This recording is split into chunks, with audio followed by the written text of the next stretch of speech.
এখন চীনে প্রচুর পরিমাণে ছড়াচ্ছে এবং আজকেই এটা চায়নাতে ডিটেক্ট হয়েছে একটি ৮ মাসের শিশুর। এটা কতটা মারাত্মক? এটা মারাত্মক কিছু নয়।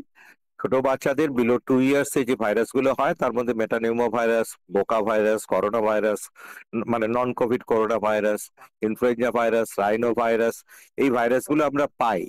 তো এইটা এখন যেহেতু আমরা আরটিপিসিআর করে এই ভাইরাসগুলোকে ধরছি, তো তার মধ্যে কয়েকটা পাওয়া যাচ্ছে। এটা আচ্ছা। আদৌ অতটা সিরিয়াস কিছু ভাইরাস নয়। এর থেকে আমাদের আরএসভি ভাইরাসও অনেক সিরিয়াস হয়, অ্যাডেনো ভাইরাস তো তার থেকেও বেশি সিরিয়াস হয়। সুতরাং এটা নিয়ে এক্ষুনি অত চিন্তা করার মতন কিছু কারণ নেই। যেটা আমরা দেখেছিলাম কোভিডের ক্ষেত্রে যে কোভিডের মতো ভাইরাসও আমাদের ছিল আগে থেকে। কিন্তু হঠাৎ করে নভেল করোনা যেটা বা কোভিড যেটা সেটা বেশি এফেক্টিভ হয়ে যায় কারণ মনে করা হচ্ছিল যে এটা কিছুটা মিউটেট ছিল বা কিছুটা হ্যাঁ, হয়তো সে তো হতেই পারে। হ্যাঁ, হ্যাঁ, যেটা চেঞ্জ হয়েছিল। তাহলে এরকম হওয়ার কি কোনো একটা সম্ভাবনা রয়ে গেছে যে দেখুন এ সেগুলো সম্ভাবনা সবসময়ই থাকবে। আচ্ছা। কিন্তু মেটানিউমো ভাইরাস নিয়ে আমি এক্ষুনি খুব বেশি ওয়ারিড নই। আপনি একজন চিকিৎসক হিসেবে কি পরামর্শ দেবেন বা কি বলবেন কি এই প্রোটোকল? মুহূর্তে আমার স্পেশাল কোনো পরামর্শ কিছু নেই।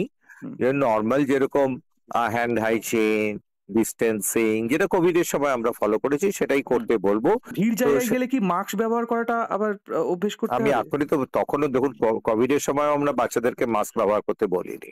তো এখনো আপনি সাজেস্ট করবেন যে এক্ষুনি মাস্কের প্রয়োজনীয়তা নেই? না। তবে এইচএমপি ভাইরাসের উপসর্গ কি কি, মানে কি হলে পরে বুঝবেন বা আন্দাজ করা সম্ভব যে আদৌ এই ভাইরাস কোনো রকমের কোনো প্রভাব ফেলেছে কিনা? জ্বর, সর্দি, কাশি এগুলো তো খুব নর্মাল, চিকিৎসকেরা তারাও বলছেন। পাশাপাশি গলায় ব্যথা হতে পারে, নাক বন্ধ হওয়ারও সম্ভাবনার কথা জানানো হচ্ছে। অর্থাৎ এই ভাইরাস যদি কোনো রকমভাবেই জাঁকিয়ে বসে তাহলে কোন কোন উপসর্গগুলো হতে পারে, যেই উপসর্গগুলো প্রথম লক্ষণীয় এবং তা লক্ষ্য করবার পরই মূলত চিকিৎসকের পরামর্শ নিতে হবে। সেইখানে প্রথমে বলা হচ্ছে সর্দি কাশি, নাক বন্ধ, জ্বর ও গলা ব্যথা, এমনকি শ্বাসকষ্টও হতে পারে, এমনটাই কিন্তু চিকিৎসকেরা তারা জানাচ্ছেন। অন্যদিকে শিশুরোগ বিশেষজ্ঞ জয়দেব রায়ের সঙ্গে আমরা কথা বলেছিলাম, কি জানিয়েছেন বিশিষ্ট চিকিৎসক, শুনুন। এটা 2001 সালে নেদারল্যান্ডে প্রথম ডিটেক্টেড হয়েছিল। আমরা কিন্তু শীতের সময় প্রত্যেক বছরই যাদের রেসপিরেটরি প্যানেল করা হয় বা একবার ইনভেস্টিগেশন করা হয়, এদের মধ্যে অনেকেই কিন্তু এই হিউম্যান মেটানিমো ভাইরাস আমরা পাই। এই হিউম্যান মেটাভাইরাস ভাইরাসটা অত ভয়ঙ্কর নয়।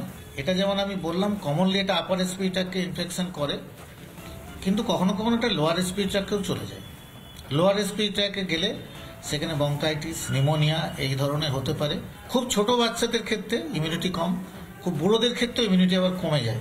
ছোটদের ক্ষেত্রে ইমিউনিটিটা ডেভেলপ করেনি, আর বুড়োদের ক্ষেত্রে ইমিউনিটিটা ডেভেলপ করেও এখন সেটা নষ্ট হয়ে যাচ্ছে, যেটা 65 ইয়ার্স অ্যাবাভ তাদের ক্ষেত্রে এটা সিভিয়ার হতে পারে।